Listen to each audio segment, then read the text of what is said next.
एक तरफ middle east युद्ध के कारण गैस आपूर्ति में बाधा आई है, तो दूसरी तरफ साइबर ठगों ने इसका फायदा उठाना शुरू कर दिया है। गैस कनेक्शन काटने की धमकी देकर नागरिकों को जाल में फंसाने के मामले तेजी से बढ़ रहे हैं।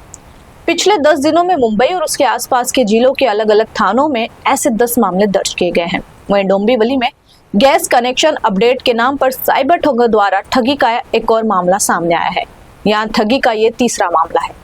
इस बार ठगों ने कपड़ा व्यापारी अरुण मोरे को निशाना बनाया। साइबर ठगों ने कपड़ा व्यापारी के साथ 14 लाख रुपए से अधिक की धोखाधड़ी की। जानकारी के मुताबिक ठगों ने खुद को महानगर गैस कंपनी का कर्मचारी बताकर अरुण मोरे को फोन किया और कहा कि उनका गैस कनेक्शन जल्द ही बंद होने वाला है। इसे अपडेट करने के लिए उन्हें ऑनलाइन सिर्फ 12 रुपए का भुगतान करना होगा। ठगों की बातों में आकर मोरे ने ऑनलाइन भुगतान की प्रक्रिया पूरी की। इसके बाद साइबर ठगों ने उनके बैंक खाते से अलग अलग 8 ट्रांजैक्शन के जरिए कुल 14 लाख रुपए से अधिक निकाल लिए। बताया जा रहा है कि इससे पहले भी डोंबिवली में इसी तरह की साइबर ठगी के 2 मामले सामने आ चुके हैं।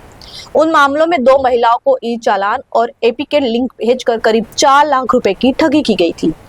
आपको बता दें कि अंतर्राष्ट्रीय स्तर पर ईरान, इजराइल और अमेरिका के बीच तनाव के कारण गैस आपूर्ति को लेकर पहले से ही लोगों में चिंता का माहौल है। ठगों ने इसी डर का फायदा उठाकर नई तरह की साइबर ठगी को अंजाम दिया। इस मामले में डोंबिवली के रामनगर पुलिस स्टेशन में शिकायत दर्ज की गई है और पुलिस ने जांच शुरू कर दी है। पुलिस के अनुसार डोंबिवली के सुनील नगर इलाके में रहने वाली स्मिता राणे के पति के मोबाइल फोन पर एक संदिग्ध एसएमएस आया। इस संदेश में लिखा था कि महानगर गैस का फरवरी महीने का बिल कंपनी के सिस्टम में अपडेट नहीं हुआ है। साथ ही चेतावनी दी गई थी कि यदि तुरंत जानकारी अपडेट नहीं की गई तो उनका गैस कनेक्शन काट दिया जाएगा। इसके बाद जब दिए गए नंबर पर फोन किया गया तो सामने वाले व्यक्ति ने खुद को महानगर गैस कंपनी का प्रतिनिधि बताया। उसने कहा कि तकनीकी कारणों की वजह से उनका बिल सिस्टम में दिखाई नहीं दे रहा है और इसे ठीक करने के लिए एक ऑनलाइन प्रक्रिया पूरी करनी होगी। ठग ने स्मिता राणे को एक लिंक भेजा और कहा कि बिल अपडेट करने के लिए उस पर क्लिक करके जरूरी जानकारी भरनी होगी। लिंक खोलने के बाद उनसे डेबिट कार्ड और क्रेडिट कार्ड की जानकारी भरने के लिए कहा गया। ठग लगातार फोन पर बात करते हुए उन्हें प्रक्रिया पूरी करने के लिए कहते रहे, जिससे उन्हें किसी तरह का शक नहीं हुआ।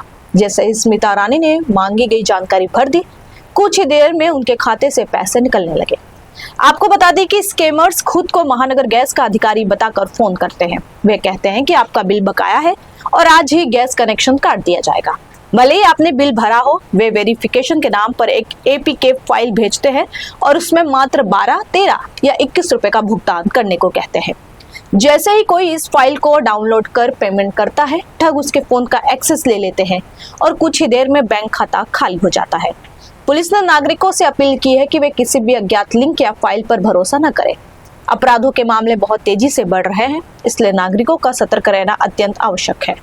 पुलिस का कहना है कि साइबर अपराधों के मामले तेजी से बढ़ रहे हैं। आपको मोबाइल पर अक्सर एक मैसेज आता है जिसमें कोई लिंक या एपीके फाइल हो सकती है। यदि आप उस लिंक पर क्लिक करते हैं या उस फाइल को खोलते हैं तो स्कैमर्स आपके मोबाइल को हैक कर सकते हैं और आपके बैंक खाते से पैसे उड़ा सकते हैं।